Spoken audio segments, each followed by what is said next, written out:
Season 2.5 of Fishtank is right around the corner. This video is intended for newer fans who haven't done the live experience yet, but this latest iteration of the show will have a lot of new features and concepts being expanded upon from Season 2. If you want to check out what happened in Season 1 and 2, I have playlist in the description, maybe? Probably. Fishtank is a Big Brother style reality show. Contestants, or fish, are trapped in a house, or tank, together for a 6-week period. I mean trapped as in not allowed to go outside. Jesus, I mean they board up the windows so they can't even look outside. All modern technology like cell phones are strictly prohibited. The production crew want the fish to have as little contact with the outside world as possible, except for all the times that the rules get broken, like when TJ had to leave the house for getting pink eye, only to return in a cabinet coffin, or when Cole was given an Xbox 360 by production as a way to make the other fish jealous. Cameras are set up in every room of the house, with the entire 6-week competition being streamed 24/7 on Fishtank.live. The fish have to compete in challenges for perks, we'll discuss this later, or immunity from elimination. Which this is like the surface level elevator pitch of the show. The real hook, I guess you could say, is that the show is produced by Jet Neptune and Sam Hyde. Sam Hyde is an internet sketch comedian, I guess you could say, who's actually been doing stand-up more recently. He rose to prominence in 2016 for a sketch show on Adult Swim called $1 Million Extreme World Peace. $1 Million Extreme, or MDE, is a comedy group consisting of Sam Hyde, Nick Rushiford, Charles Carroll, and Eric Hayden. There's other members or affiliates such as Alex Schultz, but those are the core four. World Peace was cancelled after Season 1 because of internal politics at Adult Swim after Sam was labeled alt-right, which, I mean, at this point, who isn't, right? The MDE style of comedy takes big chances, playing with contentious topics such as race or gender. After the show was cancelled and Sam was blackballed within the industry, he'd grow a rabid cult fan base online, finding his way back into the public zeitgeist through projects like the iDubbbz documentary, to which he was the centerpiece of, and Fishtank. A key factor in aiding Sam's rise back into prominence was his working relationship with one of his producers/editors, Jet Neptune. Jet would begin working with Sam, helping him produce content during his cancellation period, and once Sam's stock rose, Jet would pull the trigger on a project idea Sam had in the vault for years. Fishtank started out inspired by old Ice Poseidon streams, with the original idea being MDE fans being trapped in a live stream house while being tortured by Sam. This at the time went by the name Hell House, and Jet would take that kernel of an idea and blossom it into Fishtank. The original premise for Fishtank was tricking civilians into signing up for what they think is a normal reality show and then slow roll them into the Stanford prison experiment, while production and the viewers take turns trying to break them down mentally until one is left standing. The house in Season 1 was very cheap and very bare, with the white walls serving as almost a mental institution motif. The house was smaller and there wasn't a lot of room to hide, which kind of forced the fish to spend time with each other. Season 2 was set in the 1970s, with the home carrying that decade's decor. The fish in Season 2 were also given outfits to wear to match the time period. The design was 100 times better than Season 1, much more visually appealing. The house even included hidden secrets such as the mysterious goon cave and the attic. Season 2's house was much larger and accommodated more people, but this meant the fish were able to fraction off into their own little cliques, and you got less of those forced interactions as you did in Season 1. Season 2 also seemed much more comfortable than the first, so even though there was a much heavier mental toll being applied to the fish, with the stress levels being exponentially higher, when we were pulled out of those moments and the fish were left to their own design, they'd seem much more relaxed. At least this was true for the earlier half of the season. In both Season 1 and 2, the house would get progressively more and more destroyed as time goes on, like you're playing a game of Battlefield Bad Company 2. There's also a lot of themed events, I guess you could call it, such as in Season 1, they turned the house into a summer camp with that theme lasting for a few days. Season 2 had a beach day and the Swamp Olympics, but more on that one later. There's also challenges that range in a wide spectrum. Some are more silly, like being forced to count grains of rice, the opening challenge from both Seasons 1 and 2. I'm thinking, rice much? To some being more torturous, like the relay race, the triathlon, I actually don't remember what it's called. There was a challenge in Season 2 where they had this 3 stages of hell. 2 teams were locked in 2 bedrooms and they were both forced to smoke like 8 packs of cigarettes, then eat 40 hot dogs, and then have a workout sesh, which nearly ended in a domestic violence arrest. me! The people who actually bring you the show are lovingly called production. So if you ever hear someone using that term, they're talking about the characters who mostly exist behind the camera, but also do make appearances. Production includes Jet Neptune, who plays an on-camera role as the director of the show, which is also his role IRL. You'll see him a lot explaining the challenges, making judgment calls when the fish aren't sure if something is or isn't allowed, and is often seen hanging out with the fish for late night drinking sessions. Goldstriker, who in season 1 was Jason Goldstriker, and in season 2, because it was technically a prequel with the whole 70s theme, was Judge Jedediah Goldstriker. He plays the role of the show's host, coming in at the peak hours, usually to set up some major challenge. Whenever he's on screen, it's generally extremely chaotic, so whenever he makes appearances is definitely when you ought to tune in. Yeah. Stop. Do you need further instruction? I'll stop.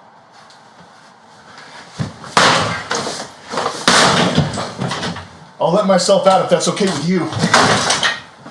In season 2, they tried to regulate his schedule as well, so those peak hours were generally between the times of 5 p.m. and midnight EST. Ben plays the role of almost a subtle drill sergeant. He's often tearing the fish down, trying to knock them down a peg, without the over-the-top screaming and yelling you'd get from a drill sergeant. But sometimes he be screaming and yelling. Get out. Everybody get the Cool, that's a show.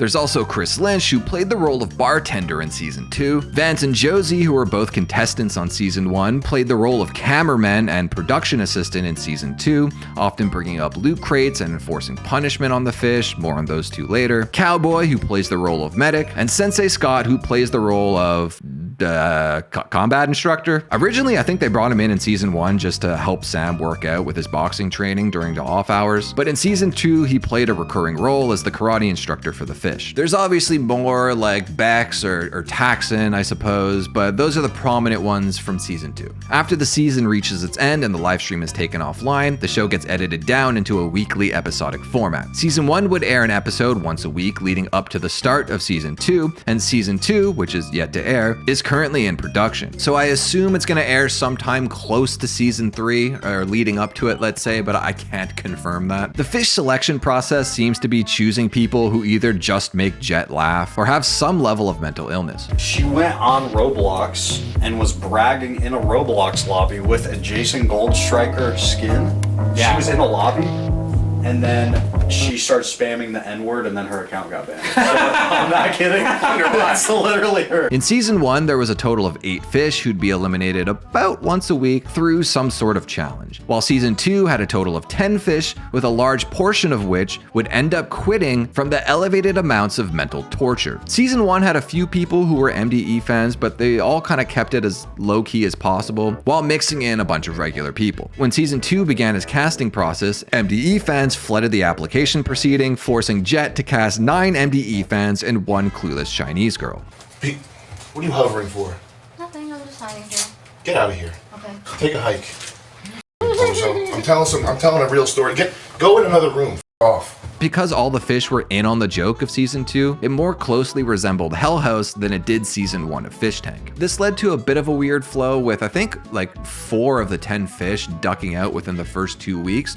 But production did manage to remedy that pretty quickly by introducing more freeloaders than they did in season 1. We'll talk about that in a sec. And with almost half the fish quitting so early, this also forced production to put a moratorium on the elimination challenges. In practice, it's pretty much agreed upon by fans and production that hiring randoms works better for the show, with production stating for season 3 they'd be hiring a casting agency to avoid using fans as much as possible. Outside of the elimination challenges, there's also challenges for money. In season 1, this came in the form of fish bucks, which were redeemable for $500 US, and in season 2, they were given stacks of actual cash. Season 2 also introduced other currency systems not too dissimilar to live service games. It started off with poker chips that the fish could use to purchase various items like food or alcohol, akin to a prison commissary. Later in the season, they were introduced to more of a crypto-like system with the addition of Chris Points, aka CP, and Ollie Dollies. These seem to be confusing by design and probably a tactic used by production to gaslight the fish into thinking they had no value by adding all these like random currency systems until the fish started to like realize that they had no value, and then the production gave them value and made them, it was confusing, it was a mess. But when the fish discovered that they were meaningless,